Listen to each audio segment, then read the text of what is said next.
Por la venia del excelentísimo señor presidente de la Real Academia de la Mar, excelentísimos e ilustrísimos señores académicos, dignísimas autoridades, señoras y señores, queridos amigos, buenas tardes. Para dar respuesta a la amable invitación de esta Real Academia, he preparado un discurso de ingreso que he titulado Ciencia, Ingeniería y Construcción Naval, con la idea de exponer cómo a lo largo de los tiempos se han ido entrelazando los descubrimientos científicos, los avances tecnológicos y las realizaciones en la construcción naval. Antes de iniciar ese recorrido, me parece oportuno hacer una aclaración teniendo en cuenta que con la evolución del lenguaje se producen muchas veces deformaciones o distorsiones en el contenido de las palabras, y así creo que debe aclararse qué debe entenderse por ciencia e ingeniería. Palabras de uso común, pero cuyo contenido exacto vale la pena matizar.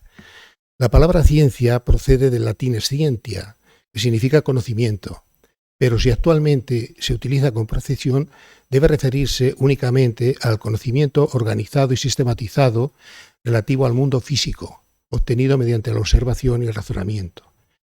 O lo que es lo mismo, solamente es ciencia el conocimiento obtenido mediante la aplicación del método científico. ¿Qué es el método científico?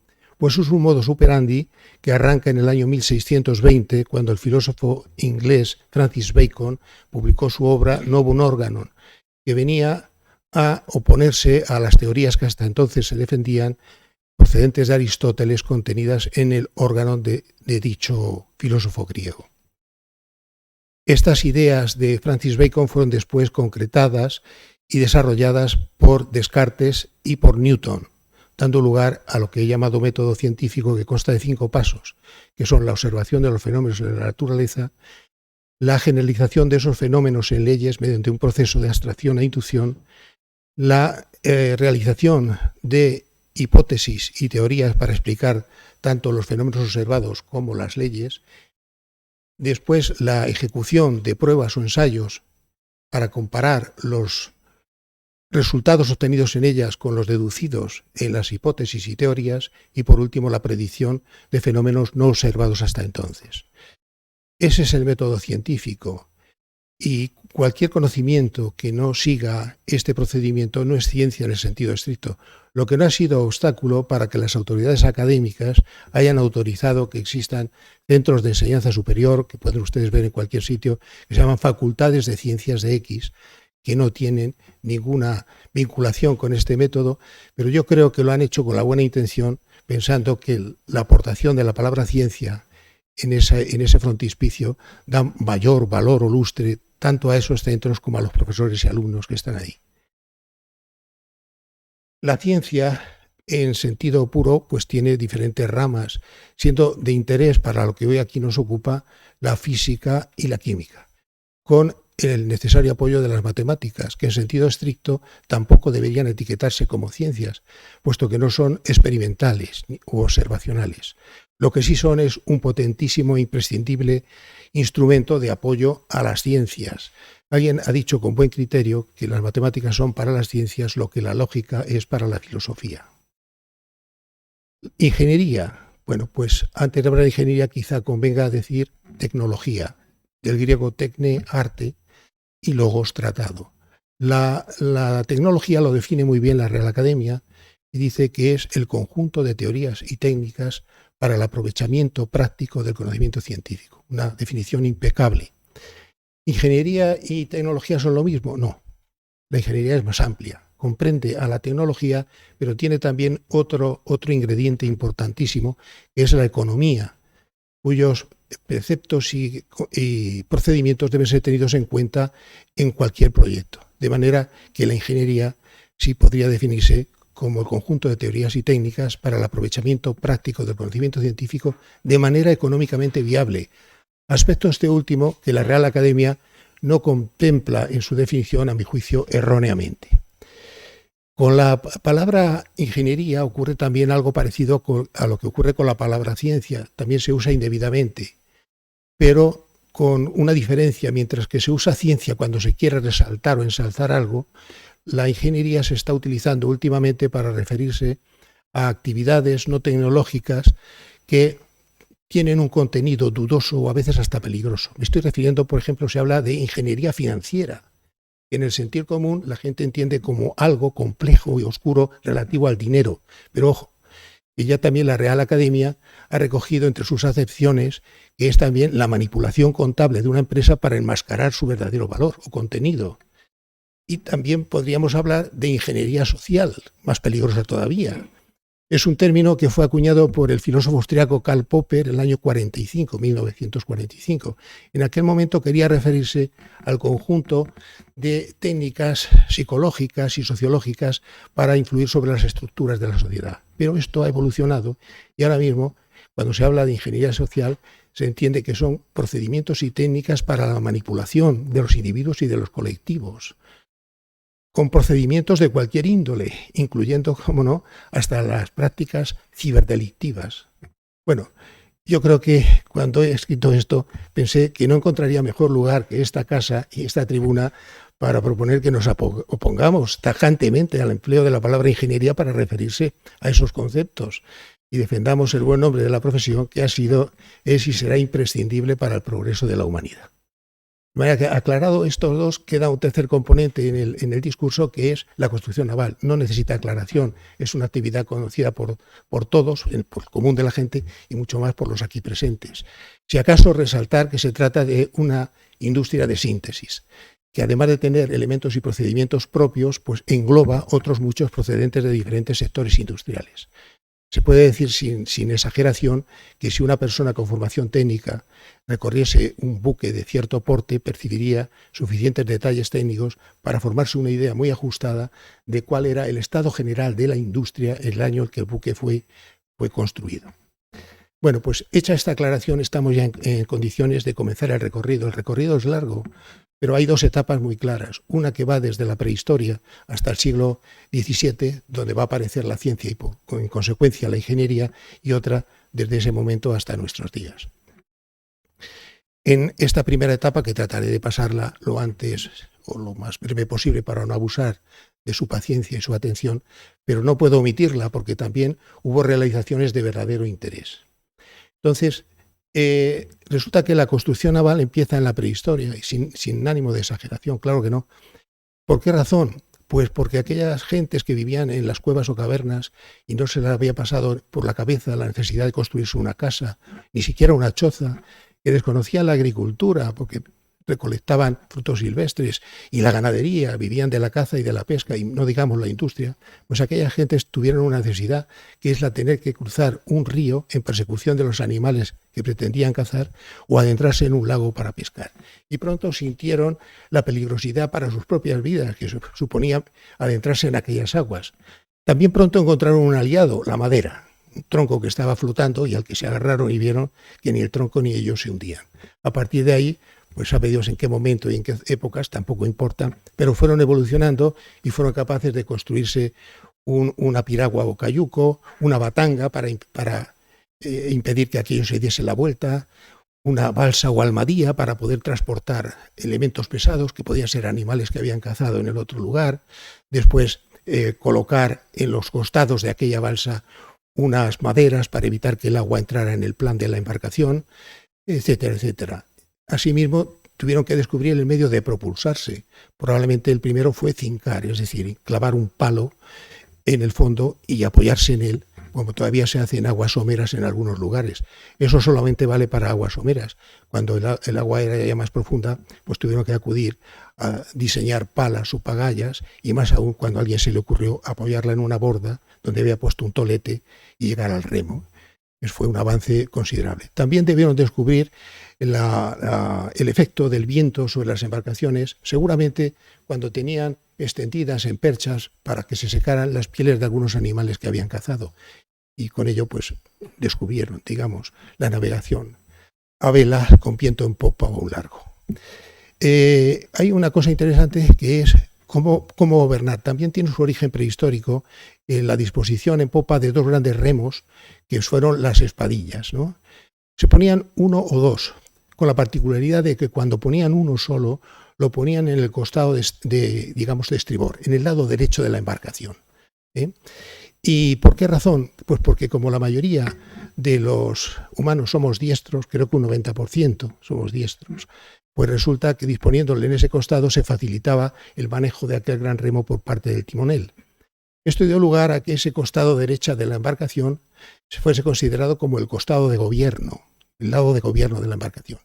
Y de ahí que más adelante, creo que es un neerlandés o alemán antiguo, recibió el nombre de Steuerboard, que es algo así como la tabla para guiar, donde estaba la tabla para guiar, ese costado derecho.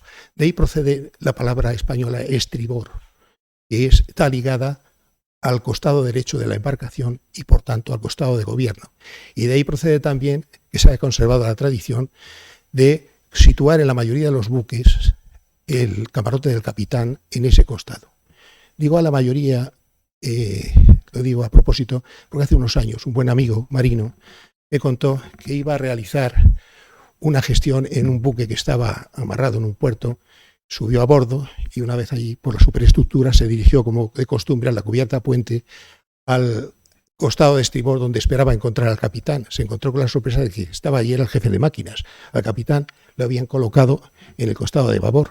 Cuando descendió ya en cubierta, antes de desembarcar, tuvo la curiosidad de ir al frontal de la superestructura donde se suele disponer una placa con las características del barco y lugar y fecha de construcción o astillero de construcción. Me dijo, observé con tristeza que había sido construido en un astillero español. No me dijo en cuál, pero daba igual, puede ser en cualquiera.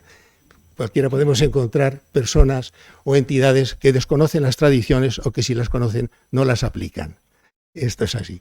Bien, en paralelo con todos estos avances de la construcción naval prehistórico, ¿qué otra cosa hay que resaltar? Pues aprendieron muchos conocimientos empíricos, pero hay uno que merece especial importancia, que es el descubrimiento y la reproducción del fuego, ¿no? Cuando descubrieron el fuego, seguramente por un rayo, incendió unos matorrales y luego fueron capaces de reproducirlo mediante chascado de unas piedras de pedernal o frotamiento de unas maderas. Eso les facilitó mucho la vida para todas las cosas, y una relacionada con esta es, por ejemplo, la posibilidad de obtener brea de la madera para calafatear las embarcaciones. Es una de ellas, aparte de otra de mayor interés, si se quiere, como no, que es la producción de metales a partir de las piedras que estaban en el entorno. Bien, pues llegado esto, superada la etapa prehistórica, tenemos que ir ya a entrar en la historia. La historia, como siempre se ha convenido, comienza cuando comienza la escritura, en el cuarto milenio antes de Cristo. Y la escritura comienza en lo que se llama el creciente fértil. El creciente fértil es el arco formado desde Egipto hasta Mesopotamia, esa media luna que hay ahí, y en la cual se creó la escritura, en un lado la jeroglífica y en la otra la cuneiforme. Bueno, en esa zona ocurrió un hecho muy relacionado con la construcción naval al que voy a referirme. Se trata del diluvio universal o gran inundación. La primera referencia histórica que hay sobre este hecho, porque realmente ha habido muchos investigadores que se han dedicado a ello, pero no hay unanimidad en las conclusiones a las que han llegado en dónde ocurrió, cuáles fueron sus causas, qué intensidad tuvo, qué efectos produjo. No hay una conclusión generalizada para ello. Pero lo que sí se sabe es que la primera referencia histórica aparece en el primer poema escrito de la humanidad, que es el poema de Gilgamés. Gilgamés es un rey sumerio de Uruk, en el año 2750 a.C., que después de que muere un amigo emprende un peregrinar en busca de la inmortalidad. Y llegando a una montaña encuentra allí a un anciano, una pistín, y que le cuenta que él ha logrado la inmortalidad porque uno de los dioses le indicó que construyese una embarcación con la que se salvarían él y su familia cuando subiera el nivel de las aguas que iban a exterminar a la humanidad en la tierra. Luego, este mismo relato, con algunas diferencias, se repite 1000 años después en otro poema, ya en idioma acadio, de Atrahasis, pero en la misma zona. Y finalmente, algunos siglos después, ya aparece en la Biblia. En la Biblia, concretamente, en el capítulo 4 del Génesis, cuya autoría se atribuye a Moisés. En ella aparecen estos versículos que dicen: el 14, hazte un arca de madera de gofer, harás aposentos en el arca y la embetunarás con brea por dentro y por fuera. 15, y de esta manera la harás de 300 codos la longitud del arca, de 50 codos su anchura y de 30 codos su altura. 16. Una ventana harás al arca y la acabarás a un codo de elevación por la parte de arriba y pondrás la puerta del arca a su lado y le harás piso bajo, segundo y tercero. Bueno, estos versículos del Génesis, pues para un ingeniero naval actual sería la especificación técnica del contrato de construcción que Dios entregó a Noé. Y donde le encargó, se habla de un arca, como fue una cosa modesta, pero cuidado, que un codo es la medida que había desde el codo hasta el extremo del dedo medio de la mano. Eso por término medio son 18 pulgadas o 45,6 centímetros. Con lo cual, multiplicando los números que da la Biblia, resulta que Dios estaba encargándose de fabricar un barco de casi 140 metros de eslora, algo más de 22 metros de manga y 14 metros de puntal. Es un barco de cierto porte.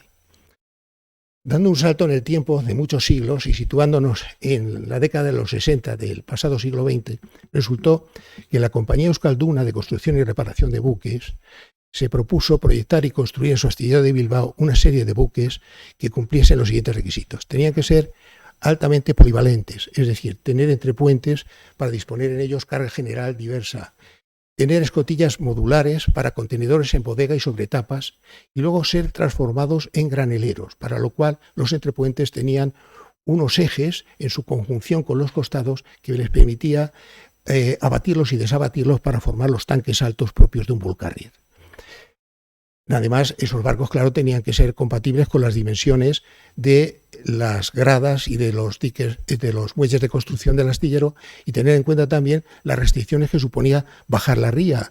Este astillero estaba donde actualmente está el Museo de la Ría de Bilbao, en la Plaza del Sagrado Corazón, y había que bajar, salvar la curva de Olaveaga con 2 remolcadores tirando de popa y otro en proa haciendo la trapa hasta llegar a la conjunción con el canal de Deusto, donde ya había anchura suficiente para hacer la ciaboga y bajar de proa hasta la dársena de Galdames en Portugalete, desde donde ya era a partir de entonces el centro de operaciones para pruebas y entrega. Bueno, resultó que finalizado el proyecto básico por la oficina técnica, alguien que conocía estos versículos de la Biblia observó con asombro que el barco que se había proyectado coincidía prácticamente con el arca de Noé en sus dimensiones. Y de ello se construyeron y entregaron con éxito muchas unidades. Es una de las razones, creo, yo no intervine en ello, pero vamos, que esos barcos se denominaron buques tipo Santa Fe. De hecho, uno de ellos de la serie fue el Faith Euskalduna. Bueno, si he podido dar estos detalles, se pueden imaginar que es que tuve la suerte y el honor de participar en la construcción, pruebas y entrega de varias de esas unidades. En una época de altísima productividad de ese astillero, se entregaban 6 o 7 barcos al año, para que se den una idea de este porte, y gracias sin duda al elevadísimo nivel de conocimientos y experiencia de una plantilla de la que guardo el mejor de los recuerdos. Bueno, volviendo entonces ya a la... Perdón un momento.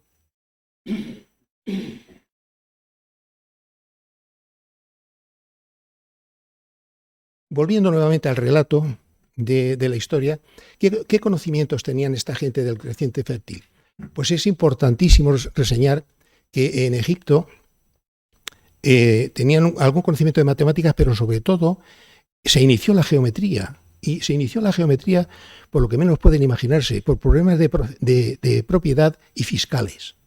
¿Cómo es esto? Pues sí, porque el río Nilo en sus crecidas borraba o destruía los límites de las parcelas que debían ser cultivadas y por las que se tributaba, y había que reconstruirla nuevamente con un trazado geométrico. Ese es el origen de la geometría, y de ahí el nombre, de medida de la tierra. Tenía un sistema de numeración decimal que contaban con los 10 dedos de las 2 manos y representaban con caracteres jeroglíficos. Y en el otro extremo del creciente fértil, en Mesopotamia, ¿qué tenían? Pues ahí tuvieron también una aportación fundamentalísima. 4.500 años antes de Cristo inventaron la rueda, pero no para lo que nos imaginábamos, sino la inventaron como torno de alfarero, para fines de generar vasijas de revolución. Y tardaron como unos 1000 años en montar 2 de esos elementos circulares con un eje para hacer el carro. Sea como fuere, el caso es que el manejo de aquellos elementos circulares les llevó a la preocupación de tratar de establecer una relación entre la longitud de la circunferencia, es decir, su perímetro, y el diámetro, o sea, nada menos que la búsqueda del número pi. Y llegaron a un valor, llegaron a darle el valor de 3, mediante una sucesión de polígonos inscritos y circunscritos muy, muy interesantes. Estas gentes tenían un sistema de numeración diferente del egipcio, que era de 60 caracteres. Y esos 60, a pesar de que contaban con los dedos de las dos manos, es porque utilizaban el pulgar de una mano para contar las 12 falanges de los otros 4 dedos. Y cuando habían totalizado una docena, pues lo registraban, digamos, entre comillas, con uno de los dedos de la mano distinta. De manera que podían contar hasta 5 docenas, que eran 60 caracteres, y que representaban también o anotaban con caracteres cuneiformes. Ese 60 aparece también en esa cultura. El año de 360 días lo establecen ellos, la circunferencia en 360 grados también lo establecen ellos, etcétera, etcétera. La otra cultura antigua que nos interesa antes de entrar en la construcción naval es la cultura griega, claro, es fundamental en el desarrollo, sobre todo occidental.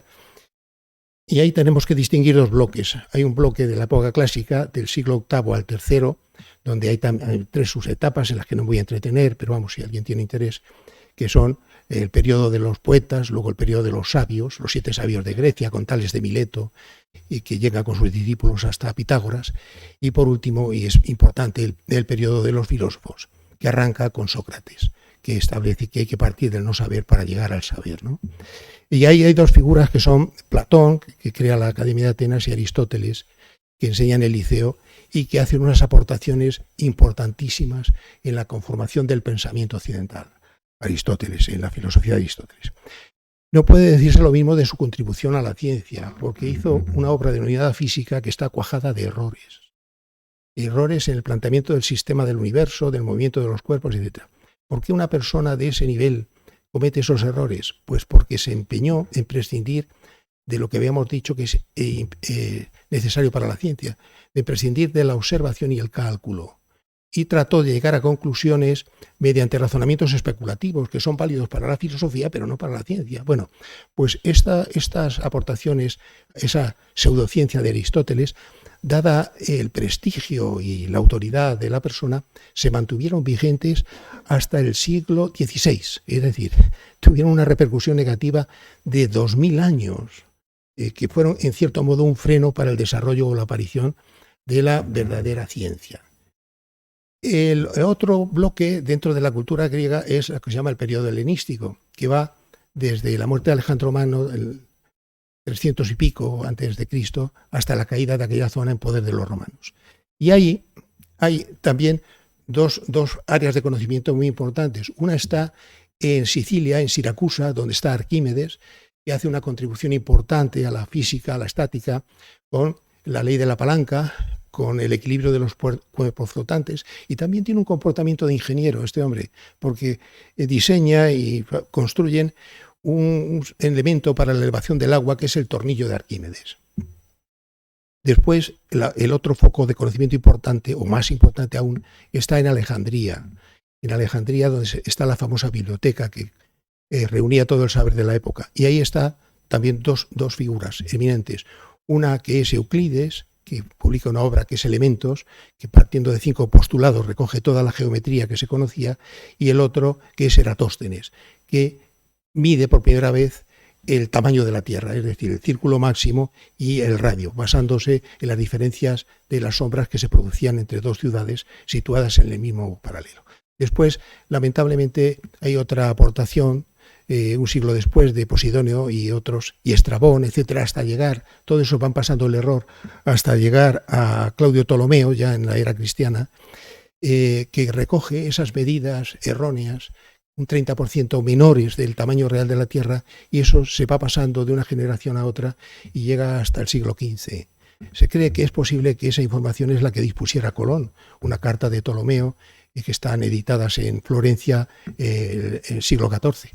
Y bueno, si es así, a veces se puede decir que no hay mal que por bien no venga, porque quizá ese menor valor de la Tierra, pues podría decirse que se habían comido lo equivalente a un continente, América y un océano, el Pacífico, pues le haría suponer que su viaje a las Indias por el oeste iba a ser más corto y probablemente también obtener mayores facilidades en la autorización y en, digamos, no la subvención, sino la financiación del viaje.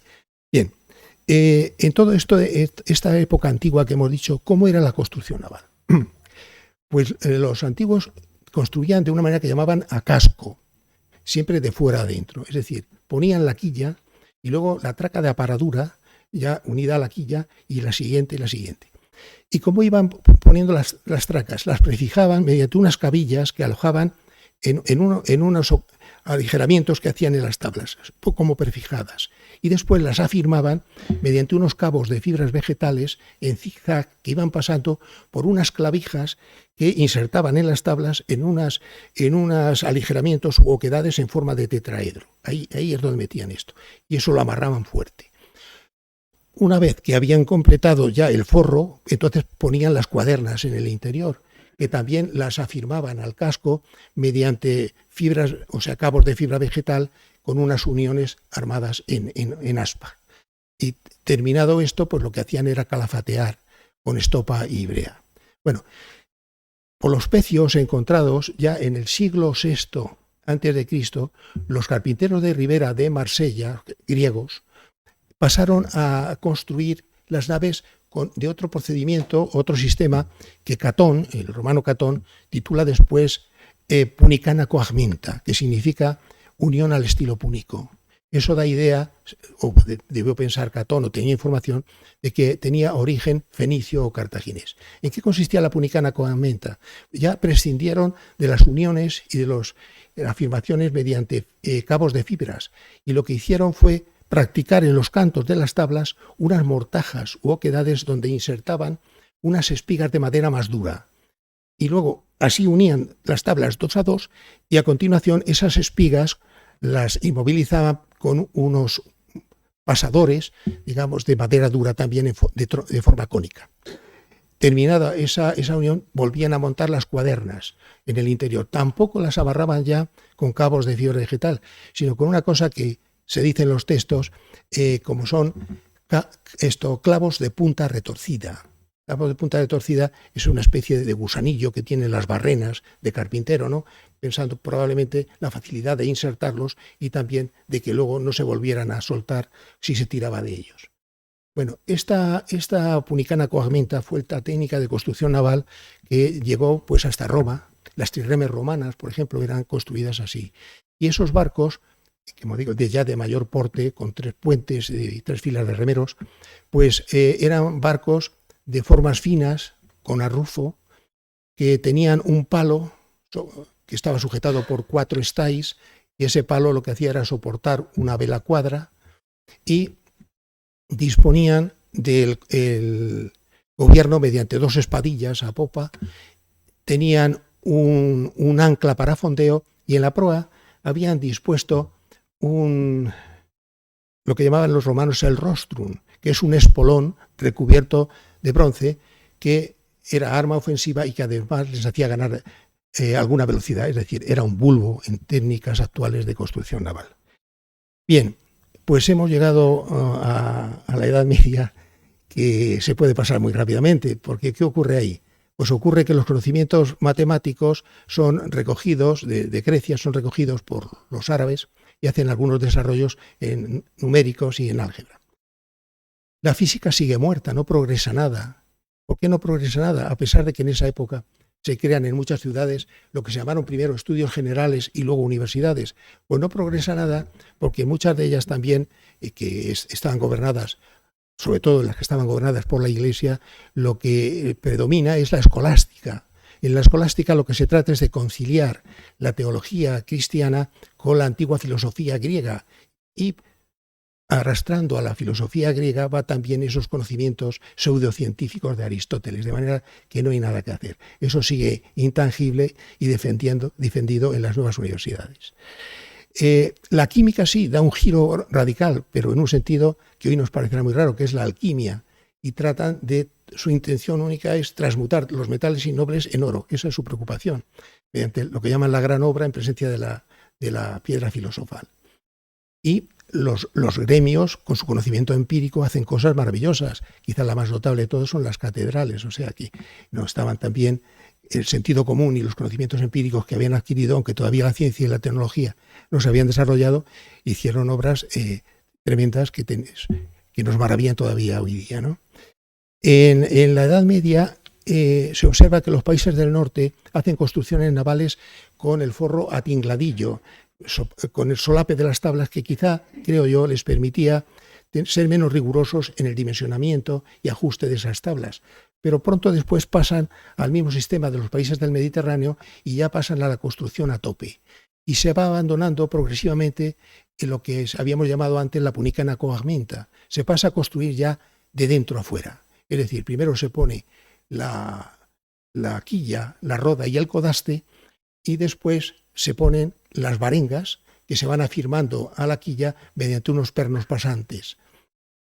Luego, en los extremos de las varengas, los dos genoles para formar los pantoques, y de ahí para arriba ya las cuadernas. Una vez que se tiene hecha esta armazón, ya se pone el forro mediante la clavazón y se procede al calafateado con estopa íbrea.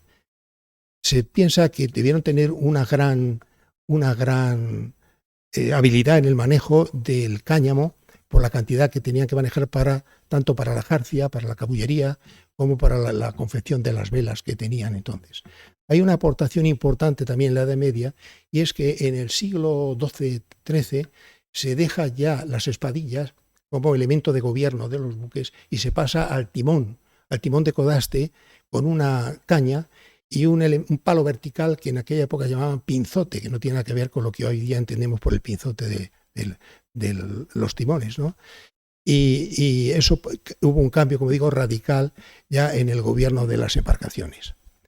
Bien, pues también en la Edad Media, por citar algo, ha habido ya dos publicaciones, una sobre usos y costumbres marineras, que es el libro del Consulado del Mar, y hay otra también que es la segunda de las partidas de Alfonso X el Sabio, que se refiere a la construcción naval. Dicho esto, y vamos a entrar ya en la época de la Edad Moderna, parece ser que a veces se trata con cierto desdén y se dice que la construcción naval hasta entonces estaba en manos de meros carpinteros de ribera. Hay que tener cuidado al decir esto, porque aquella gente tenía una práctica y un sentido común fuera de lo normal. Es decir, aquellas gentes en la Edad Antigua habían sido capaces de construir las embarcaciones que cada uno necesitaba, con la que los egipcios viajaron al país de Pun y a la ruta del incienso.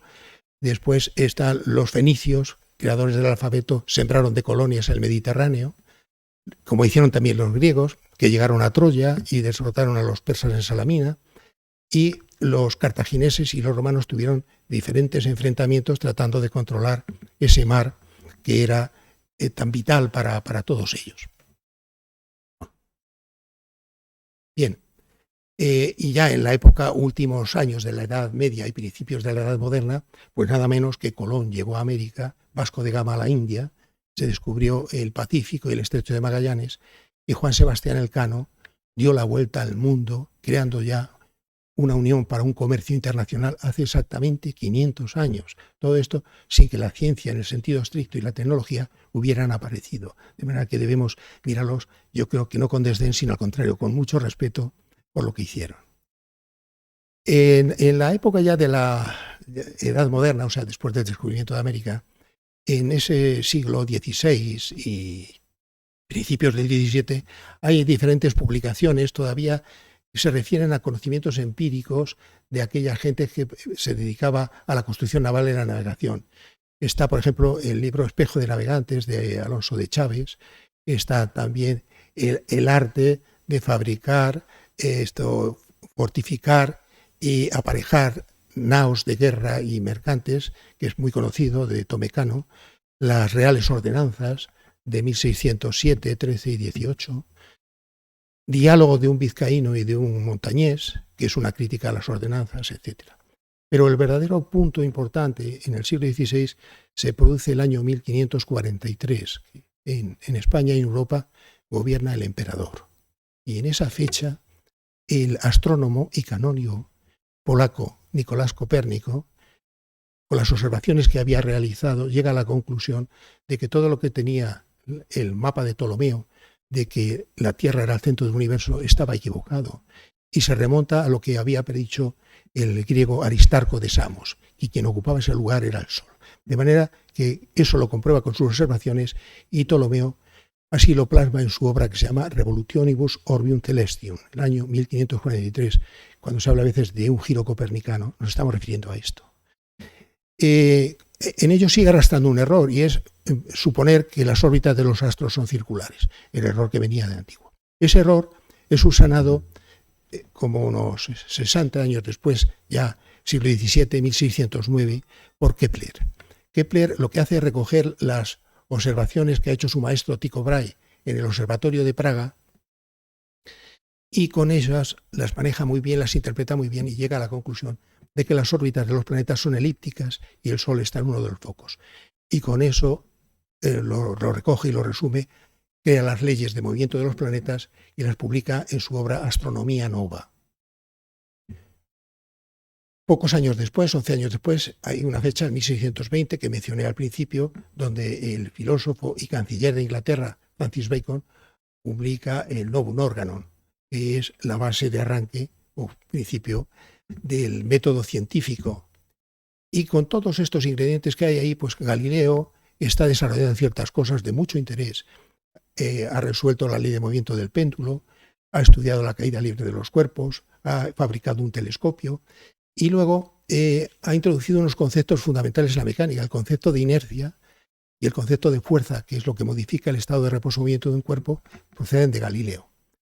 Y hace una cosa, que es, hace una publicación que llama Discurso sobre los dos máximos sistemas del mundo, ptolomeico y copernicano. Bueno, esto le valió ser llevado al Santo Oficio, puesto que estaba ahí poniendo en duda las teorías de Ptolomeo que venían desde Aristóteles, y sufrir una humillación que es conocida de todos, una cosa que el pobre tuvo que padecer lamentablemente. Este hecho debió ser conocido por Descartes. Descartes. La publicación de Galileo es de 1632 y Descartes, el año 1636, 4 años después, publicó una obra que se llama Discurso del método.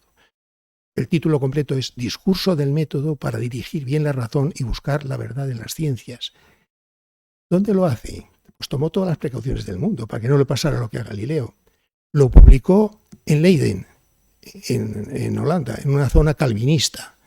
Lo publicó de forma anónima y por si las cosas todavía le detectaban y se ponían feas, lo llamó discurso y no tratado, para así defenderse y diciendo que, bueno, en cualquier caso él trataba solo de hablar, no de explicar o de enseñar. De manera que esta es ya Descartes sí estableció ahí pasos concretos del método científico.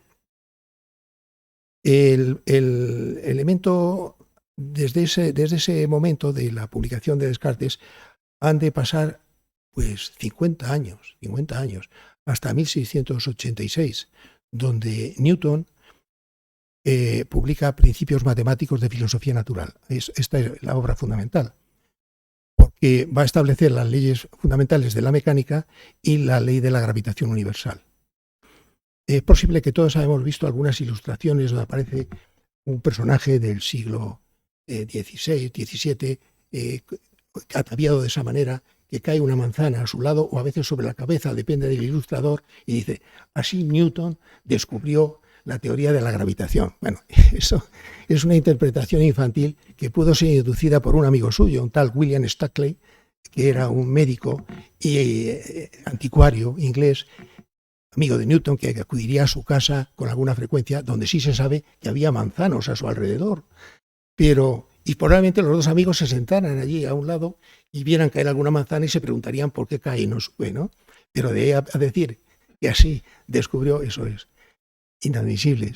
El propio Newton lo reconoce así cuando escribe una carta a Robert Hooke y le dice que si él había visto más lejos es porque se había subido a hombros de gigantes, ¿no?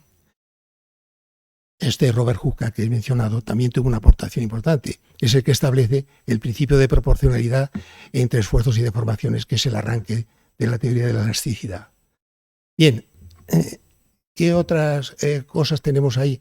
Pues ya se han creado unos, en 150 años escasos, que van desde la publicación de la obra de Copérnico hasta la de Newton, resulta y se ha creado el método científico, se ha creado el sistema del universo con el Sol en el centro, se han establecido las leyes fundamentales de la mecánica y la teoría de la gravitación.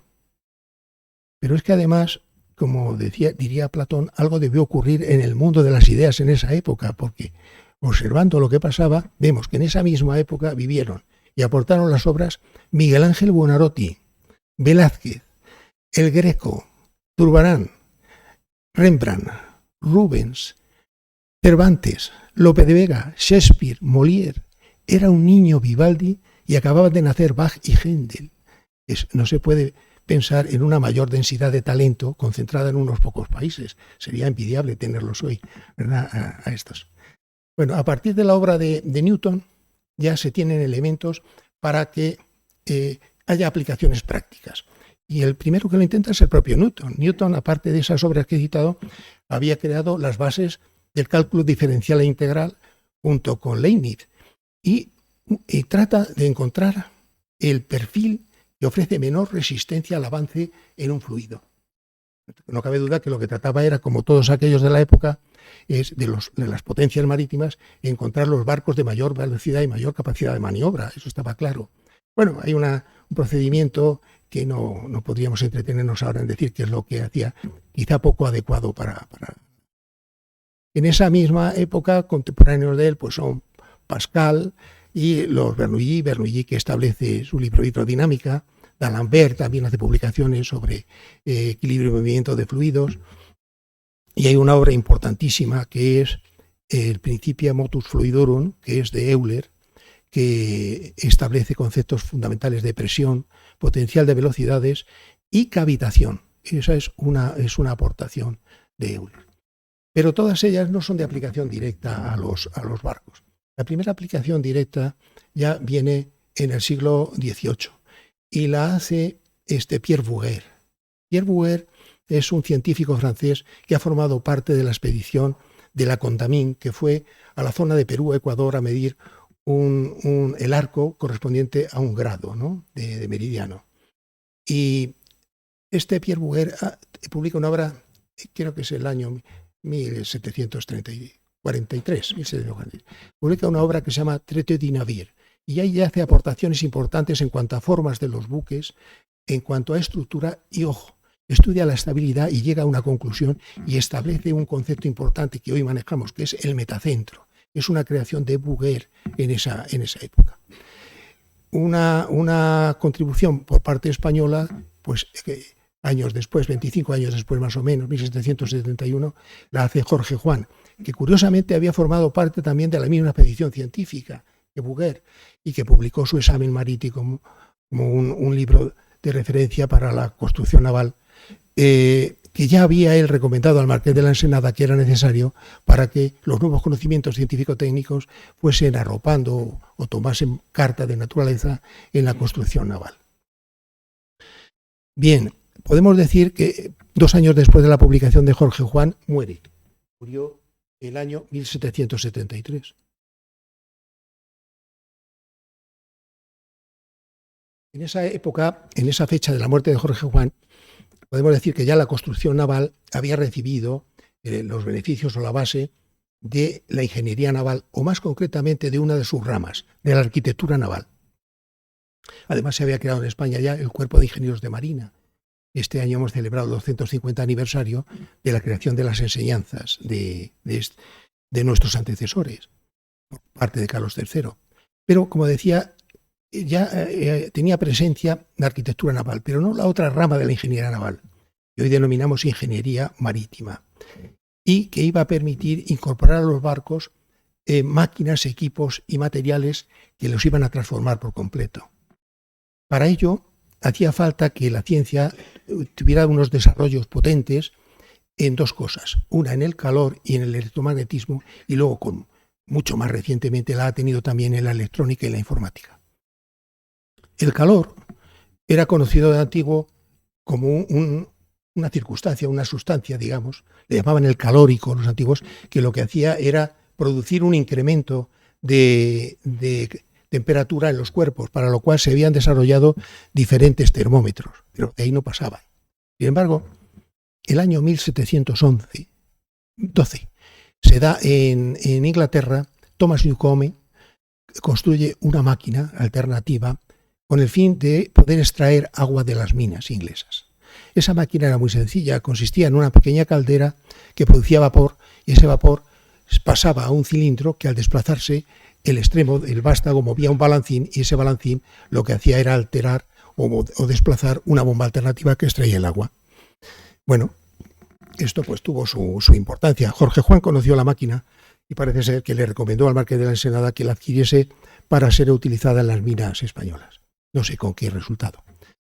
Bueno, el año 1775, ya han pasado más de 60 años desde Newcomen, James Watt diseña una nueva máquina, mejorando la de Newcomen e introduciendo dos cosas fundamentales. Una que es un condensador. La de Newcomen tenía que volver a licuarse el vapor dentro del propio cilindro, enfriándolo, era un inconveniente. Y lo que hace es Watt crear un elemento separado, que es el condensador, donde el vapor vuelve a transformarse en líquido.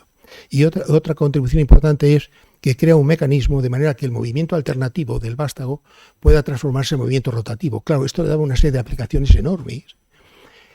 Yo creo que Watt debía tener, aparte de mucho ingenio, debía tener también un espíritu comercial muy agudo, porque debió pensar que aquello iba a poder reemplazar el trabajo que hacían muchos animales. Animales que en aquella época supongo que estarían moviendo molinos, estarían moviendo norias, quizá algunos artilugios en talleres de herrería o fraguas y sobre todo en locomoción. Entonces se puso a observar cuál era el trabajo que hacía un caballo en un minuto y llegó a la conclusión de que un caballo, trabajando durante un minuto, era capaz de elevar 33.000 libras hasta la altura de un pie. Esto en términos de unidades actuales diríamos que un caballo durante un minuto puede elevar unos 4.500 kilos hasta 1 metro. Eso es. Bueno, entonces, como él quería reemplazar esos animales con su máquina, pues lo que hizo fue definir una unidad de potencia que es el caballo. Claro, no tenía tales caballos, lo tenía el vapor, caballos de vapor. Y esa unidad de potencia se mantuvo en la práctica durante muchísimos años hasta ya la implantación del Sistema Internacional de Unidades, que ha quedado reemplazada por el kilovatio. Un caballo es aproximadamente 3/4 partes de un kilovatio. Bueno, pues aquello tuvo, como digo, esto. Claro, el aprovechamiento del calor había surgido también de una manera empírica por parte de estos dos personajes, pero no tenía una base científica. La base científica se va a producir ya en el año 1824, cuando Sadi Carnot, en Francia, publica las reflexiones sobre la potencia motriz del fuego y de las máquinas para su aprovechamiento. Ahí hace unas reflexiones de base termodinámica y establece un ciclo. Para quien no tenga costumbre de lo que es un ciclo, pues es cómo varían en el tiempo las variables termodinámicas, presión, volumen, temperatura y otras que no mencionaré ahora. Bueno, y como eso se repite cíclicamente, pues eso se llama que es un ciclo. El ciclo de Carnot, que es un ciclo ideal, el de mejor rendimiento cuando se pasa el calor desde un foco caliente a otro frío. Eso es la cuestión.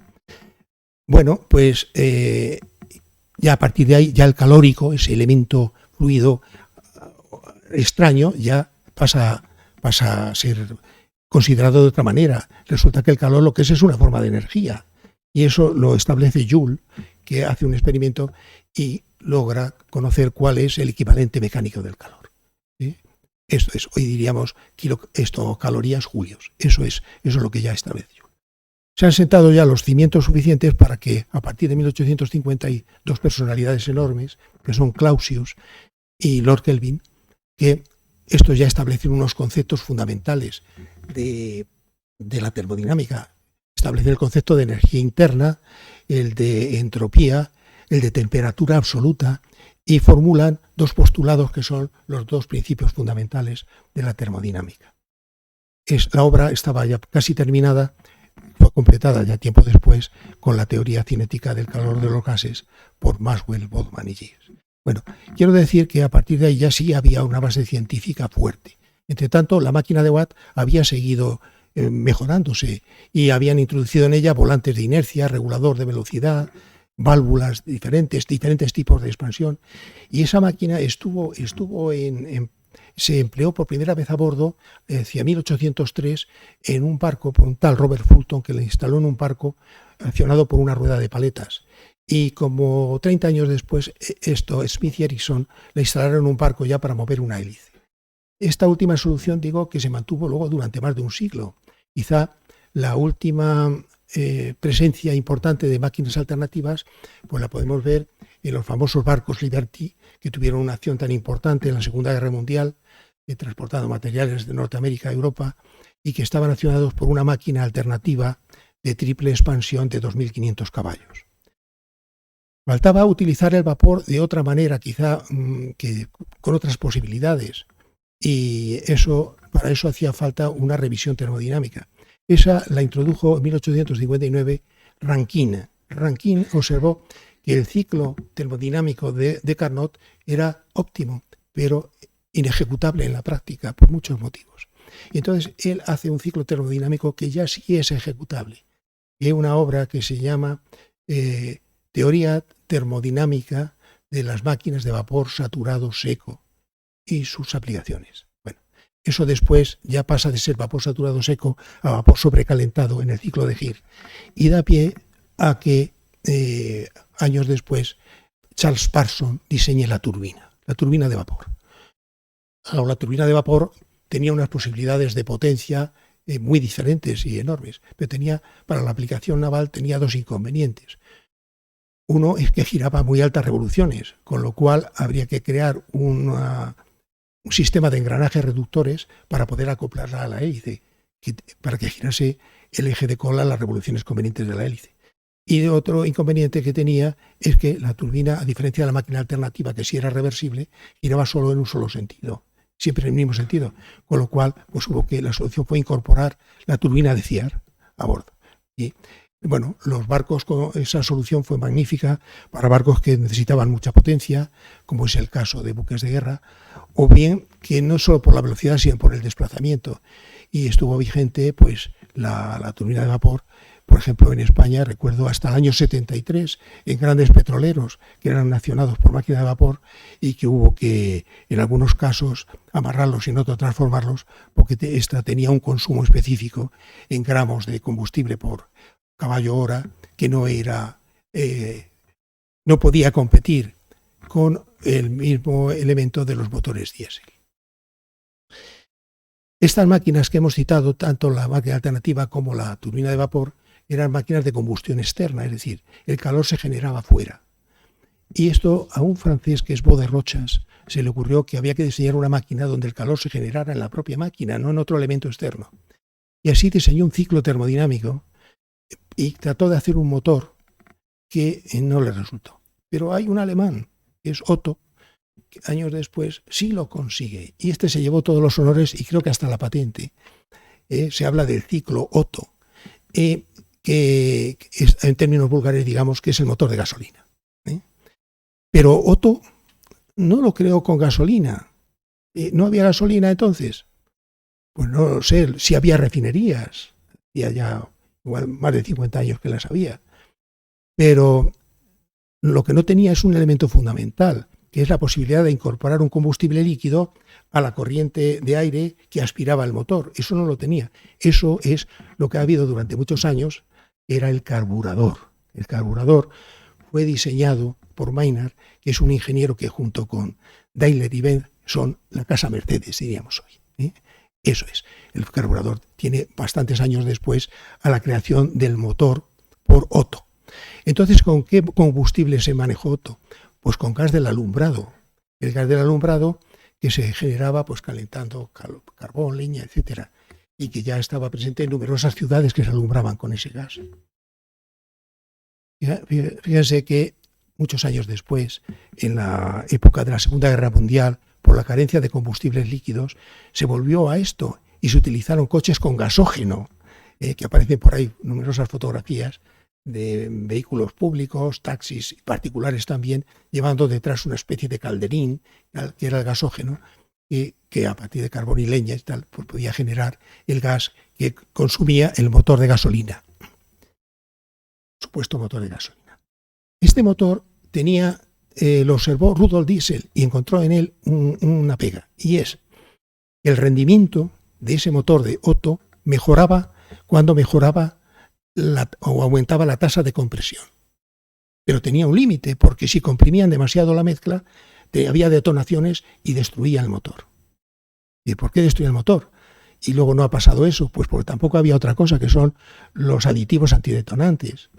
Esos muy posteriormente los inventó la General Motors, que creó el tetraetileno de plomo. Entonces no lo tenía. Entonces la solución que arbitra diésel es, la solución consiste en aspirar el aire, calentarlo por compresión y después inyectar el combustible. El combustible que utilizó diésel en sus pruebas fue lo que llamaban entonces el aceite liviano. Es un petróleo también que utilizaban para iluminar. Pero no es así como lo presentó en la Exposición Universal de París el año 1900, y que utilizó para las pruebas de motor aceite de cacahuete. A petición parece de las autoridades francesas. Que ahora hablamos de los biocombustibles como algo que se le ha ocurrido a alguien ecológico hace poco, que es antiquísimo. Ya lo manejó diésel en París el año 1900, ¿no? Bueno, el motor diésel, ¿qué vamos a decir de él? Es una maravilla en cuanto y no tiene competencia en cuanto al consumo específico en gramos kilovatio hora. Y de ahí que se extendió y fue el elemento predominante para usos navales, ¿no? Buques de guerra que necesitan velocidades punta que quizá no las pueda dar el motor, pues lo hacen combinándolo con una turbina de gas que en un sistema que llaman CODOG o CODAG para complementar la potencia de ambos elementos. Disculpen un minuto.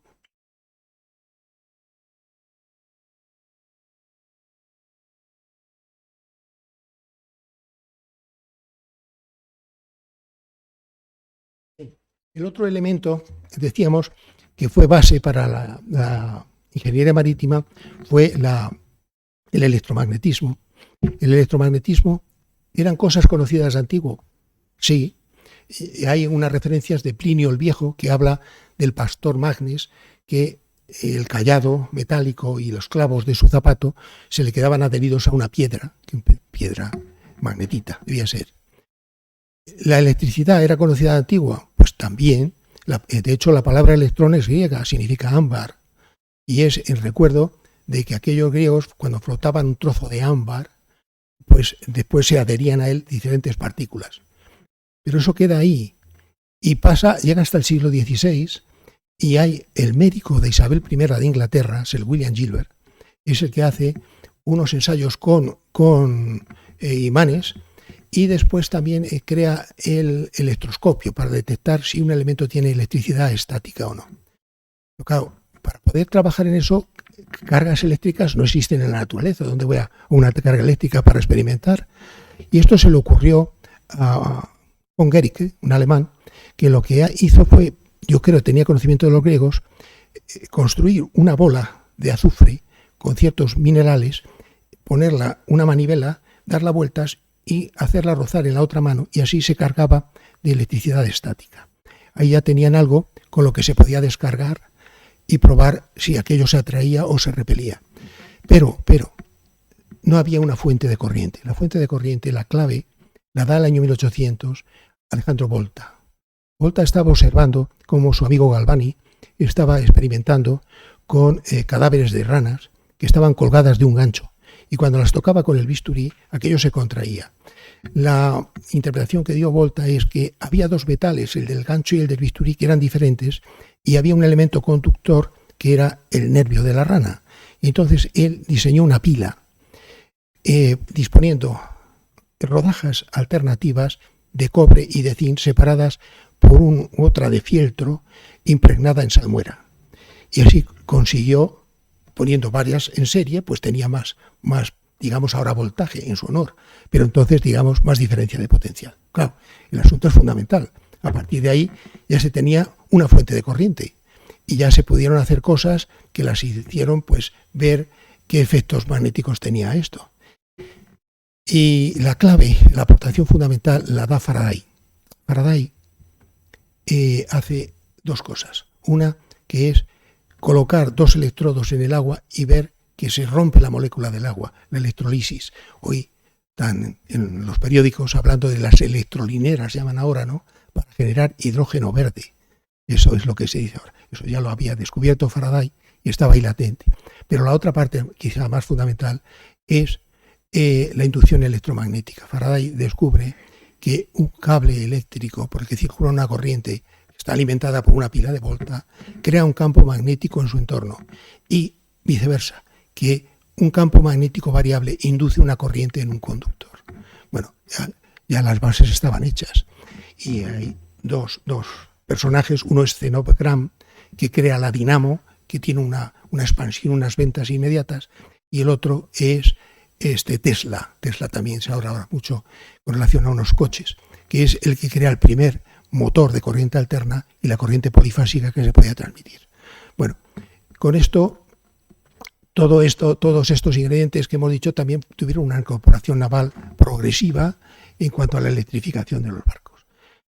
¿Qué había ocurrido? Pues que ya con la presencia o conocimientos de la arquitectura naval y de la ingeniería marítima, los barcos iban a cambiar, pero faltaba otro ingrediente, que eran los materiales.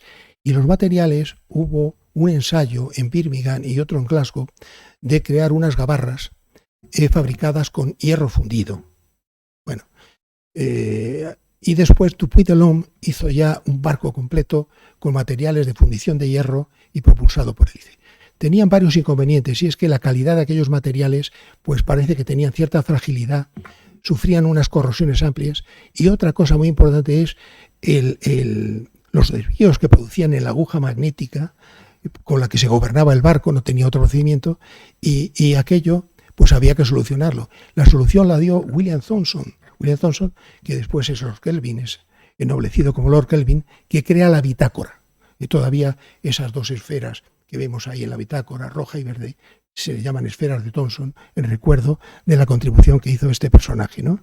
Bueno, con todo esto, hay ya lo que lo cambia totalmente es cuando Bessemer crea el convertidor y Martin Siemen el horno de reverbero para producir acero.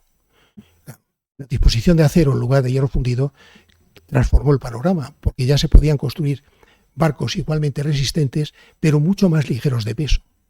Y a partir de ahí ocurrió pues que lo adoptaron los astilleros, primero en soluciones remachadas y luego muy posteriormente en soluciones soldadas.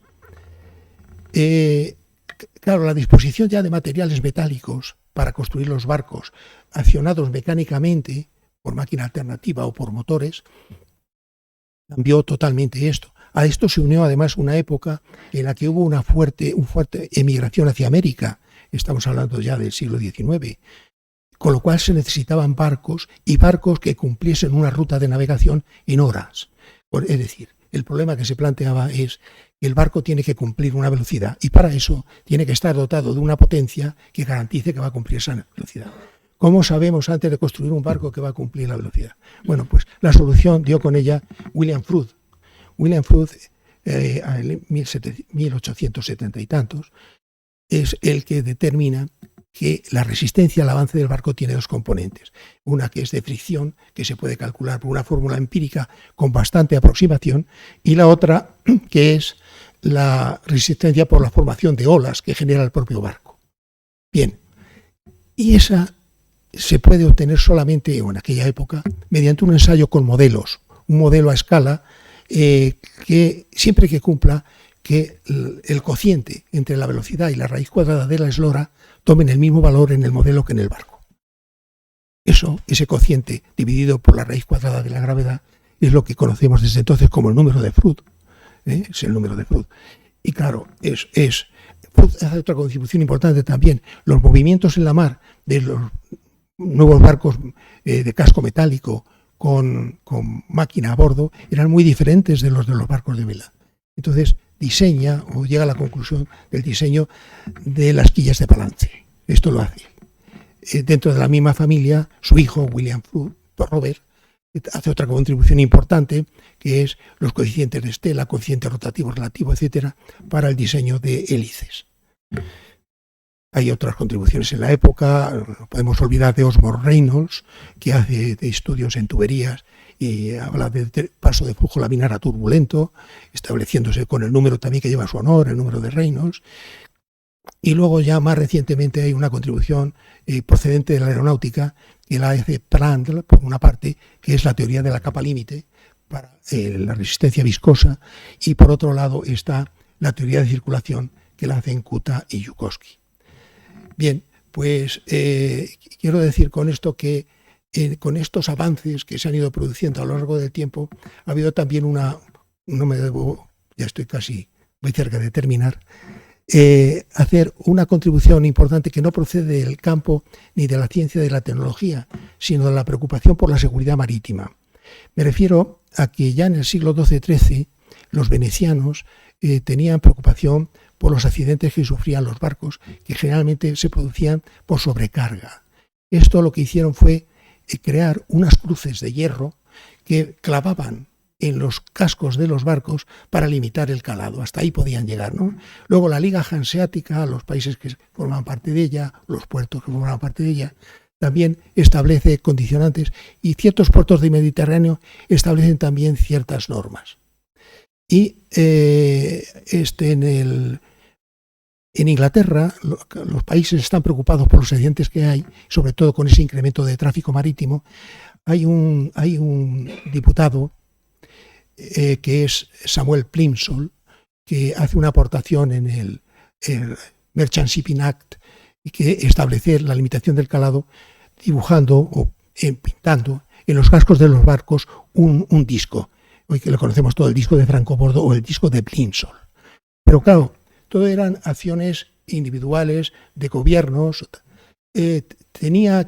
Habían surgido por otro lado unos, digamos, clubes privados que eran las sociedades de clasificación. La primera, Lloyd's en Londres, y las siguientes.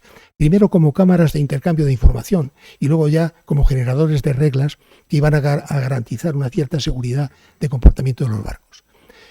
Para que ocurriese una legislación internacional tuvo que ocurrir una catástrofe, y eso fue el año 1912, 14 de abril, con la catástrofe del Titanic, donde murieron más de 1.500 personas. Eso dio lugar a que Inglaterra convocase una conferencia y estableciese un convenio internacional que es el SOLAS, que llega hasta nuestros días. En el SOLAS, dos cosas. Posterior a la Segunda Guerra Mundial ha habido ya la creación de la IMO, de la Organización Marítima Internacional, que lo regula, y hay una contribución importante también ya del siglo XX, que es la de Frederic Rahola. Frederic Rahola es un finlandés que se dedica a estudiar barcos que han tenido siniestros y otros que han superado con éxito ciertas condiciones adversas en la mar, y con eso establece unos criterios de estabilidad que son incorporados al SOLAS.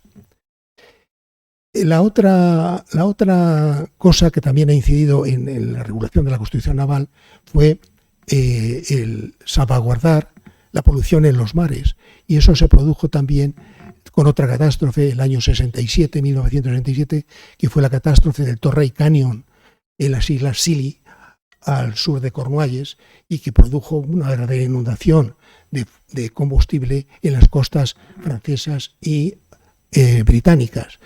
Bueno, un desastre ecológico de primera división. Eso dio lugar a la creación del convenio MARPOL, que también ha transformado o ha regulado como es la construcción naval de cierto tipo de buques, sobre todo los que hacen transportes de hidrocarburos. Bueno, ¿cuál ha sido la última revolución científica? Y ahora ya sí que les prometo que termino. Esta se inicia exactamente el 27 de abril del año 1900. En esa época, Lord Kelvin, al que me he referido antes como William Thomson, Lord Kelvin es un personaje muy importante, un gran científico y un gran ingeniero. Aparte de habernos resuelto el problema de la bitácora, haber recibido el título de nobleza inglés porque había resuelto el dimensionamiento del cable submarino de comunicaciones que se tendía entre Europa y América. Pues este personaje se dirige una conferencia en esa fecha a la Royal Institution y la tituló Nubes del siglo XIX sobre la teoría dinámica del calor y de la luz. Y en ella dijo, la claridad y belleza de esta teoría se encuentra ensombrecida por dos nubes. ¿A qué nube se refería Lord Kelvin? Pues se refería, por una parte, a la ineficacia que había tenido el experimento de Michael Solly Morley para detectar la presencia del éter cósmico o éter luminoso. ¿Qué era eso del éter?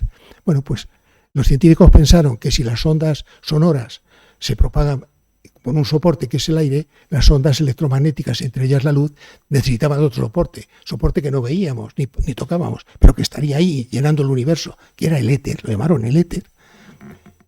Pienso, bueno, muy bien, si esto es así, la Tierra se mueve y todos los astros se mueven en el éter, y no a una velocidad pequeña. No sé si han pensado que la Tierra se mueve a 110.000 kilómetros por hora. Es decir, estamos hablando de 1000 veces mayor de velocidad que vamos por la carretera. Velocidad que es pequeña comparada con la velocidad de la luz, es la 10.000ª parte de la velocidad de la luz, pero una velocidad, y alguien piensa, bueno, muy bien, si la Tierra se mueve en el éter a esa velocidad y un foco luminoso emite en el mismo sentido que avanza la Tierra, la onda electromagnética se beneficiará o se tendrá incrementada esa velocidad, y si la emite en sentido contrario, vendrá restada por la velocidad de la Tierra, ¿no? Con lo cual, lo que hay que hacer, luz procedente de un mismo foco luminoso, hacer que salga en dos direcciones opuestas y luego hacerlas volver a un mismo punto. Y ahí volverán desfasadas, puesto que una irá a una velocidad y otra a otra, y habrá una interferencia. Bueno, eso lo hacen Michael Solly Morley con un montaje estupendo y no detectan nada. Eso causó una gran conmoción. La otra nube a la que se refería Lord Kelvin se trata de lo que llamaron en la época la catástrofe ultravioleta. La catástrofe ultravioleta es que los cuerpos al calentarse emiten radiación. Y los valores medidos en los experimentos coincidían muy bien con los valores teóricos de la teoría en las zonas de longitudes de onda largas, del rojo para arriba. Pero había una gran diferencia en las longitudes de onda corta y frecuencias altas, de ahí que llamaran catástrofe ultravioleta, y no se explicaban por qué. Bueno, ¿qué ocurrió? Bueno, pues eso a Lord Kelvin le achacaron como que en aquella conferencia había dicho: bueno, la física, señores, es un edificio que tenemos ya hecho, terminado, y solamente lo podemos mejorar con algunas mediciones y resolver dos pequeñas nubes que hay ahí. Kelvin no dijo eso. Eso es injusto con su figura. Lo que sí se le puede achacar es que calificó de dos nubes lo que eran dos auténticos ciclones tropicales. O sea, esto como demostraron las dos mentes privilegiadas que se acercaron a ellos y los desentrañaron. Tenían un denominador común, y es que la mecánica de Newton no era adecuada para resolver esos dos problemas. Entonces, el primer problema el éter cósmico lo resolvió Einstein, que generó la teoría de la relatividad. Y la teoría de la relatividad, pues aportó, en la época fue una conmoción, aportó unos conceptos más fácilmente asumibles, como que la velocidad de la luz es constante independientemente de la dirección, como que la materia puede transformarse en energía, elemento importantísimo, base de la energía nuclear, pero otros de muy difícil asimilación, como que el espacio-tiempo de 4 dimensiones, que el espacio no era un escenario en el que ocurrían las cosas, sino que el espacio era una cosa que creaban las propias masas, que lo deformaban, y había superficies curvas, que eran las que condicionaban el movimiento de los cuerpos, como que, por otro lado, el tiempo, tampoco había un reloj universal, que era el mismo para todos, sino que resultaba que el tiempo era percibido de manera distinta para un observador que estuviese parado que para un observador que estuviese viajando en un vehículo a cierta velocidad. Bueno, este último asunto, por ejemplo, es muy tenido en cuenta en los satélites GPS y en los Galileo para determinar con precisión la posición de un punto sobre la Tierra. No es un asunto teórico menor, un asunto importante.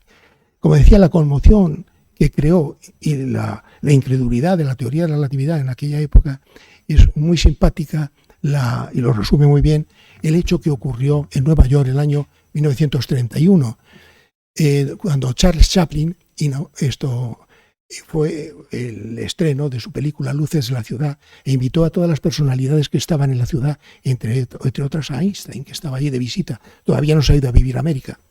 Y hubo un encuentro entre estos dos personajes de gran nivel de inteligencia, y lo atestiguan las numerosas fotos que hay de esto.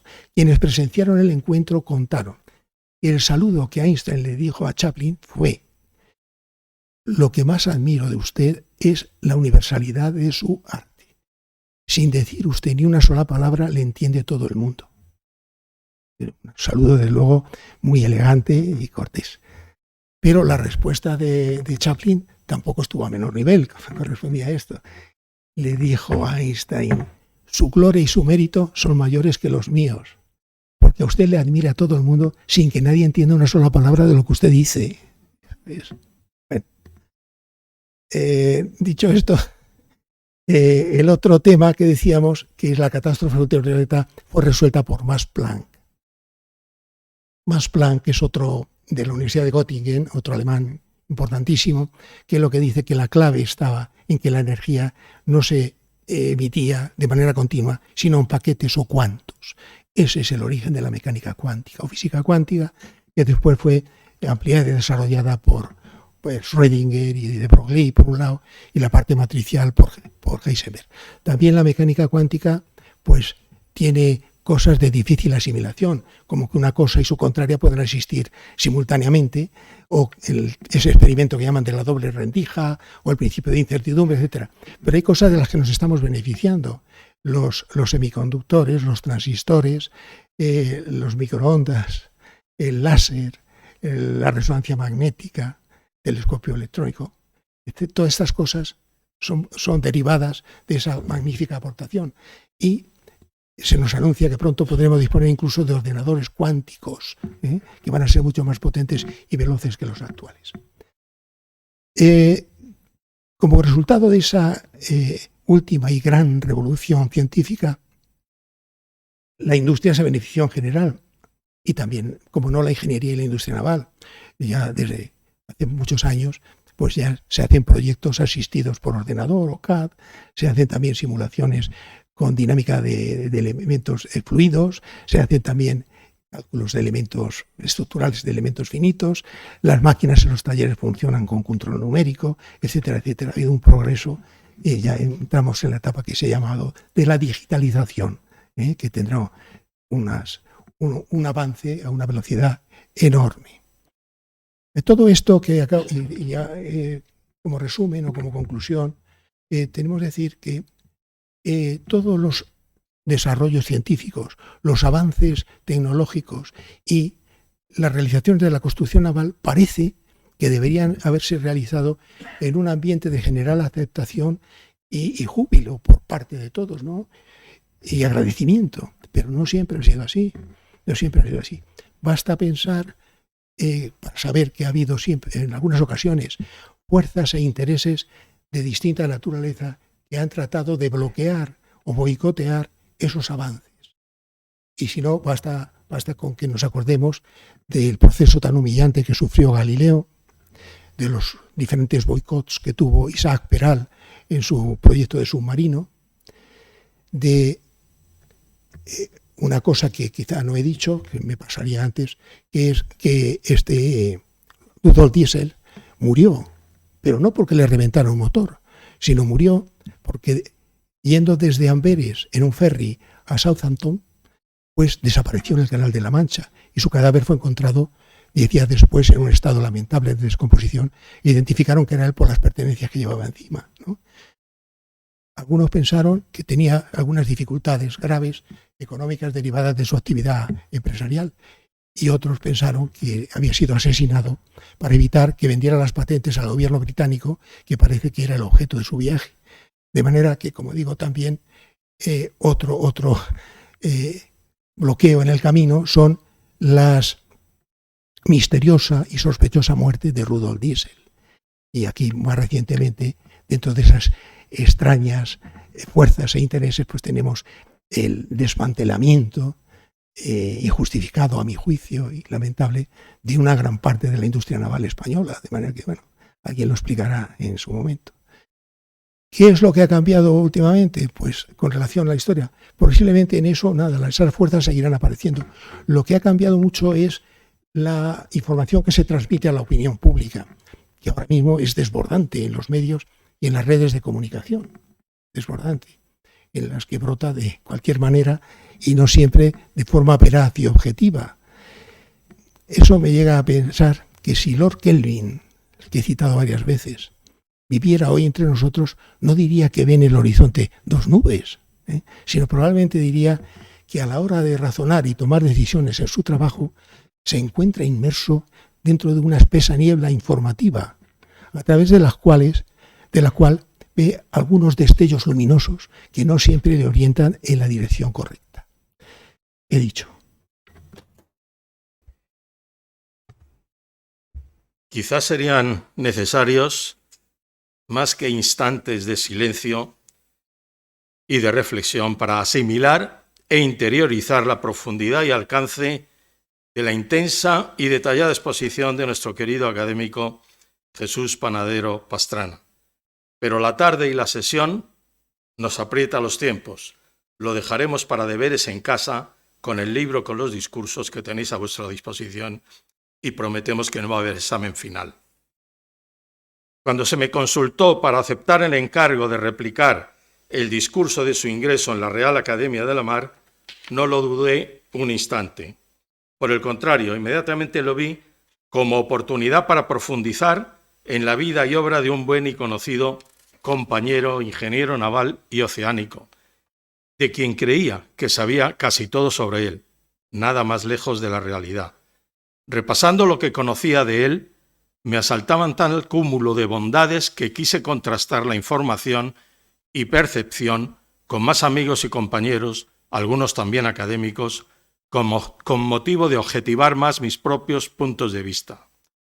Y aparte de que me ampliaron la información personal y profesional con detalles que desconocía, no fue una sorpresa confirmar, sin embargo, con una docena al menos de interlocutores, que nuestro académico había sembrado y cosechado a lo largo de los años tal abundancia de reconocimiento y afecto que incluso me ha llegado a abrumar el plasmarlo en este discurso de réplica, que por lo tanto es resultado de un ejercicio coral y creo que bastante representativo de un claro y coincidente sentir general.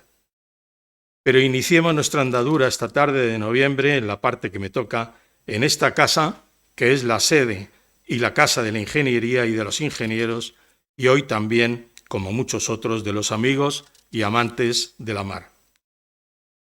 Chinchón, población milenaria, que luego fue villa y más tarde ciudad.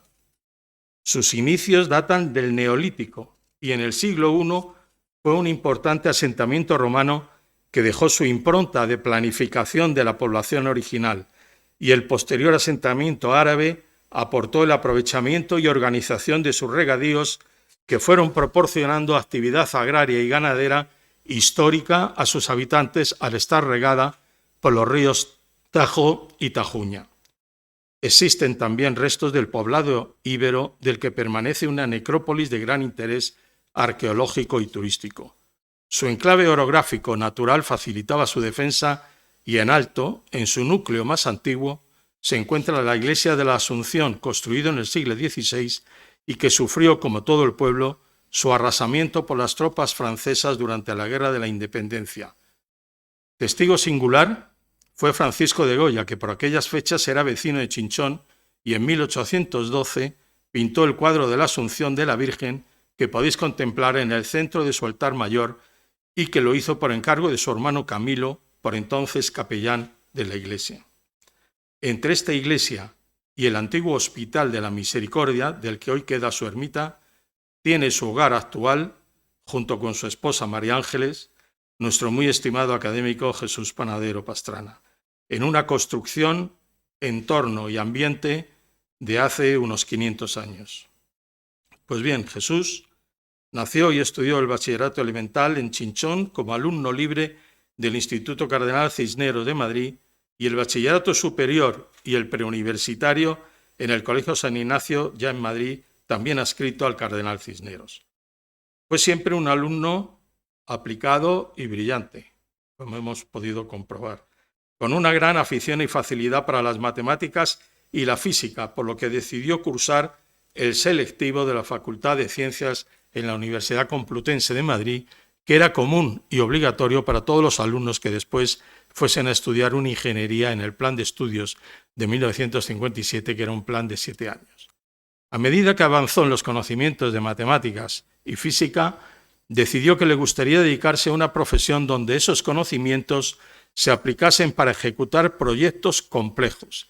Y ahí identificó que lo que más se ajustaba a sus aficiones eran los barcos y los aviones. Mientras estudiaba el curso selectivo en la facultad, pasaba en el tranvía, porque entonces había un tranvía desde Moncloa al Paraninfo, por delante de las dos escuelas, navales y aeronáuticos, y las visitó en varias ocasiones. Al comparar el ambiente que percibió en dichas escuelas y las materias que en ellas se estudiaban, le hizo finalmente decantarse por estudiar navales y conseguir terminar con el número 1 de su promoción. Además de que con un gran reconocimiento y aprecio de sus compañeros de carrera y de sus profesores y catedráticos. Como podéis comprobar, su afición y vocación genuina marítima se fue decantando y consolidando de abajo arriba, y más siendo del interior, lejos del mar, como una decisión muy auténtica. Por otra parte, su vinculación con la Armada, a la que antaño nos referíamos como la Marina, la inició en la milicia naval como marinero en la Escuela de Suboficiales de San Fernando, donde al verano siguiente y ya como cabo primera sirvió embarcado en el minador Neptuno. Hizo las prácticas como alférez de fragata del Cuerpo General en la corbeta Nautilus F-64 con base en Cádiz y con lo que participó en 2 hechos notables. Conflicto con una patrullera marroquí que había apresado un pesquero español en aguas internacionales con fuego real de cañón y posterior navegación a Tánger para intercambio de rehenes y recuperación del pesquero llamado Noroeste. También participó en una operación a El Aaiún para reforzar la entonces necesaria presencia española. Al finalizar las prácticas, fue ascendido a alférez de navío en la escala de complemento con cuyo grado se licenció. Su vinculación y pasión por la Armada ha continuado durante su extensa vida profesional, como ahora veremos, lo que le hizo ser merecedor de la Cruz del Mérito Naval otorgada por el Ministerio de Defensa. Su experiencia profesional es muy transversal y diversa, entreverando actividades en el sector de Marina Civil con el de la Armada y combinando facetas puramente de ingeniero naval con las de gestor y con muy amplia dedicación a la enseñanza a la que también luego nos referiremos. Dentro de la Marina Civil atendió actividades de diseño, producción, mantenimiento, tanto en buques mercantes como pesqueros, así como con submarinos, portaaviones, fragatas, tanto para la Armada Española como para las de terceros países. Y con una gran diversidad geográfica, fuera del territorio español, desde Chile, México, Venezuela, Ecuador en Hispanoamérica, pasando por África, en Marruecos, Argelia, Guinea-Conakry, Ghana y Mozambique, hasta Asia, en Bangladesh, y con el proyecto de rehabilitación y modernización del astillero de reparaciones de Primorsky-Zavod en Nagotka, puerto comercial próximo a Vladivostok, en el mar del Japón. Como ha comentado en su disertación, se inició como ingeniero naval en el mítico astillero de Euskalduna, primero como jefe de buque y después como jefe de la sección de máquinas de la oficina técnica del astillero. Como me recuerdan José Manuel Pudereus y Carlos Arias, compañeros suyos de promoción, tuvo la suerte de vivir una experiencia inolvidable en esos primeros años de la década de los 70, a lo que ha hecho referencia en este astillero de gran historia como fue Euskalduna, donde a lo largo del año, por no decir todos los meses, pudo disfrutar de botaduras y o entregas de algún buque. Allí disfrutó a pie de obra no solo del proceso específico de la construcción del casco de los buques, también de las distintas actividades relacionadas con la instalación de múltiples y variados equipos y sistemas que se incluyen en el casco hasta las pruebas y entrega exitosa del buque. Aprendió y le impresionaron muchas de las personas, auténticos profesionales de distintas materias que realizaban sus tareas de manera eficiente e incluso espectacular, fruto de la gran experiencia y conocimiento que habían acumulado a lo largo de sus vidas en ese y otros astilleros de aquella época. Más tarde, Jesús acercó a la ETSIN, a la Escuela Técnica Superior de Ingenieros Navales, a muchos compañeros que habían acumulado experiencia en los astilleros durante esos años gloriosos de la construcción naval española. Por otra parte, los actos culturales que introdujo y organizó, como la música, fue un gran acierto para que algunos antiguos profesionales volvieran a reencontrarse en la ETSIN y se animaran a impartir en la misma muchos conocimientos del astillero y de los buques enriquecidos por su experiencia. El título de su discurso de ingreso en la academia, como habéis visto, es Ciencia, Ingeniería y Construcción Naval, aunque como estáis viendo y veréis, Jesús es un hombre de ciencia, ingeniería y construcción naval, pero también investigador, emprendedor, empresario y con gran vocación para la docencia. Dada su extensa y diversificada dedicación, voy a resaltar solo algunas actividades, además de las ya mencionadas sobre sus inicios en Euskalduna.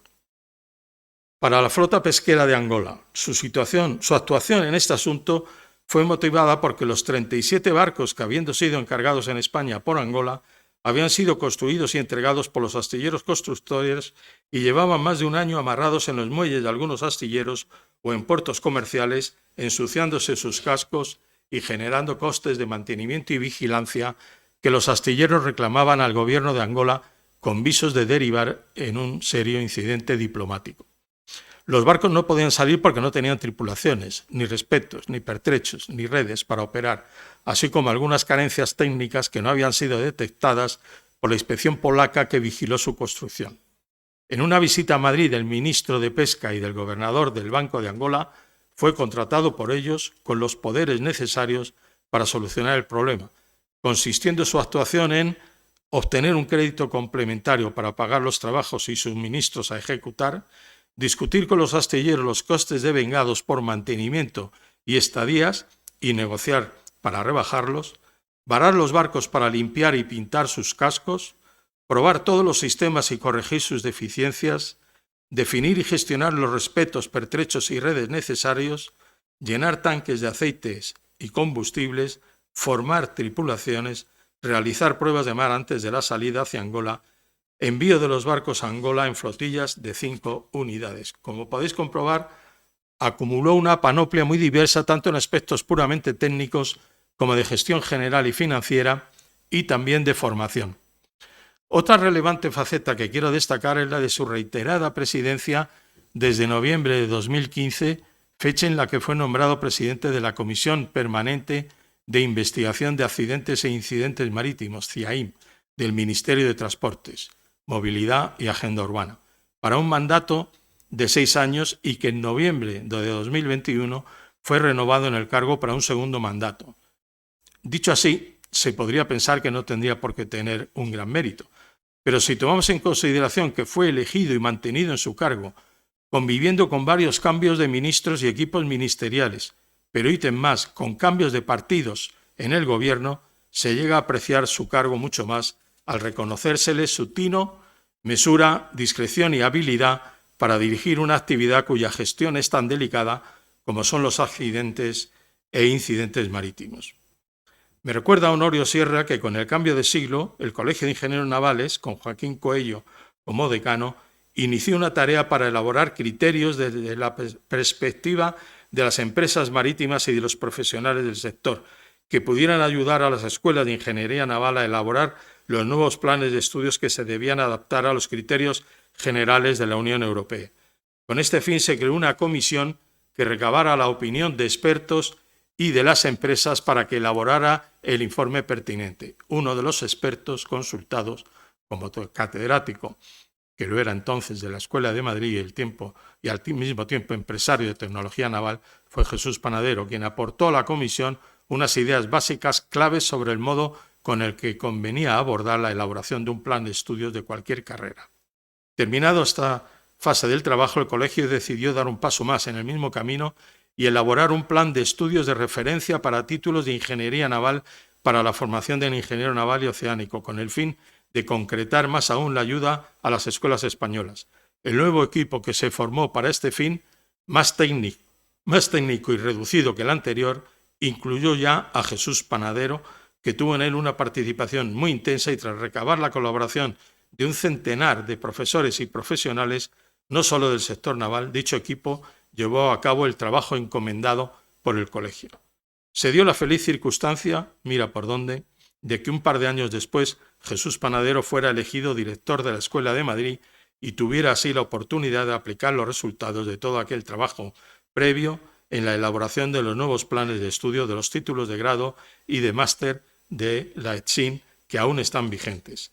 Los resultados básicos de su etapa como director de la escuela caben destacar un notable incremento de las actividades académicas y culturales de la escuela y una importante mejora de su imagen exterior que permitió recuperar el número de alumnos matriculados en ella y situar la nota de corte de entrada entre las 5 primeras de la Universidad Politécnica.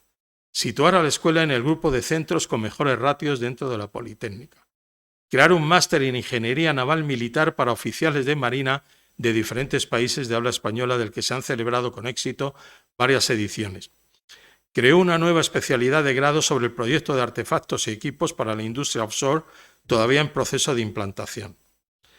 Carlos Aguado y Jesús Valle, que fueron primero alumnos suyos y luego amigos, le recuerdan como un profesor extremadamente educado, cercano y siempre muy calmado en sus explicaciones que acompañaba con muchos dibujos y esquemas con un detalle envidiable. A pesar de trabajar dirigiendo una empresa, jamás faltó a una sola clase. El humor siempre aparecía en sus clases, pero sin perder la seriedad aparente. Resaltan una pregunta de examen que más les gustó en la carrera, aunque no opinaron lo mismo algunos compañeros. Les dio un plano de una cámara de máquinas de un buque real, con todos sus sistemas, bombas, separadores y tuberías dibujados y numerados, pero sin leyenda. El examen consistía en completar la leyenda. Fue el examen más relacionado con la profesión que dicen que habían visto. Durante años acompañó a los alumnos de la escuela en los viajes de prácticas. Se consideraron afortunados de compartir con él algunos de esos viajes en los que les decía: no te olvides de que estos te observan, a compañeros profesores que acompañaban, y miden, y no puedes fallar porque lo registrarán. Aprovecha tú para conocerlos bien a ellos. Como director de la escuela siempre llamó la atención su gran memoria, como ha hecho muestra hoy, y el hecho de que conociese a todos sus alumnos por sus nombres y apellidos. Doy fe que en las entregas de diplomas se refería a cada uno de ellos sin llevar un papel y les hacía un comentario personal tan solo con verlos en el patio de butacas. Dice mucho de su interés por el alumnado y por su trabajo. El recuerdo es el de un profesor enamorado de la docencia, que disfrutaba con lo que hacía y que estaba en la escuela porque así lo quería y porque quería transmitir sus conocimientos. También el no pequeño detalle de que después de haber recibido enseñanzas y exámenes de materia más teóricas, sin decir que fueran poco útiles, Jesús les enseñaba cuestiones más prácticas y que sin desmerecer a otras disciplinas que les ayudaron a amueblar sus cabezas, les serían de una gran utilidad inmediata en su ya próximo choque con la realidad laboral. Hoy día, lejos de estar retirado, continúa sus andaduras innovadoras y asesoramiento a diversas instituciones nacionales, junto con la de continuar como presidente de la CIAIM y como director del Departamento de Pesca de la Real Academia de la Mar. Para ir finalizando y resumiendo, coincido con Manuel Moreu en que Jesús no es un ingeniero cualquiera. Podríamos decir que es un ingeniero de la Ilustración, pero nos quedaríamos cortos. Es mucho más que eso. Jesús junta en su peregrinar por esta vida cualidades que van mucho más allá de la fría lógica de la Ilustración. Es un hombre del Renacimiento, interesado por todas las ramas del saber, desde el pensamiento a las obras. Como dijimos al inicio, su trayectoria profesional es completísima, empezando en los astilleros, como hacíamos antaño, la investigación, luego la vida empresarial y la enseñanza. Catedrático y director de la Escuela de Ingenieros Navales durante 8 años. Fue un ejemplo de dedicación sin precedentes en la Politécnica de Madrid o en cualquier otro centro de prestigio. Su vocación y capacidad le llevaron a seguir impartiendo docencia hasta términos de dedicación extraordinarios, siempre con la obsesión de que los alumnos adquirieran los conocimientos necesarios. La formación universitaria y especialmente la ingeniería que tanto ama sufre de un gran problema que Jesús denominó hace varias décadas la muerte silenciosa y que nos conduce inexorablemente a la ausencia casi total de profesores titulares y catedráticos de perfil profesional y en muchas ocasiones ni siquiera de suficientes ingenieros navales o incluso ingenieros de otras ramas, aunque pueda parecer increíble. Es posible, y está ocurriendo en toda España, donde el mundo académico se blinda contra el mundo profesional impidiendo que los profesionales puedan opositar. El blindaje se extiende ahora al doctorado, donde solo se puede ser doctor trabajando en una universidad, lo que resulta una barrera para contar con profesionales de la industria y de la empresa. Para terminar, además de la Cruz al Mérito Naval ya citada, el Ministerio de Fomento le otorgó la Medalla al Mérito de la Marina Mercante y la Asociación de Ingenieros Navales le otorgó el premio a la mejor trayectoria profesional. También ha sido presidente de las fundaciones Marqués de Suances y la del ingeniero Jorge Juan. Bajo esa capa de seriedad y aparente timidez, todos lo reconocemos un gran sentido del humor vinculadas con ironías relacionadas con el devenir diario, como buenos compañeros y amigos suyos me han referido y yo he podido comprobar. Es muy buen conversador, aficionado a la música e incluso con algunos estudios de piano. Es muy aficionado a los toros y también al fútbol, especialmente seguidor del Real Madrid. Los del Atlético de Madrid, que sois unos cuantos aquí, diréis que no, todo puede ser tan perfecto. Comprobados sus méritos marítimos, que avalan ampliamente la confirmación de su ingreso en la Real Academia de la Mar, no quiero dejar de insistir resaltando sus méritos humanísticos que junto conmigo todos sus amigos, académicos, colegas, compañeros e incluso antiguos alumnos me han hecho llegar de forma explícita, como habéis podido comprobar. Los calificativos que más se han repetido en esta especie de encuesta realizada han sido bonomía, lealtad, generosidad, amistad, aprecio, que deja huella, discreto, luchador, con vida interior. La academia gana un gran puntal con un académico de prestigio ingente y muy querido de forma entrañable por su entorno personal, profesional y académico. Muchas gracias.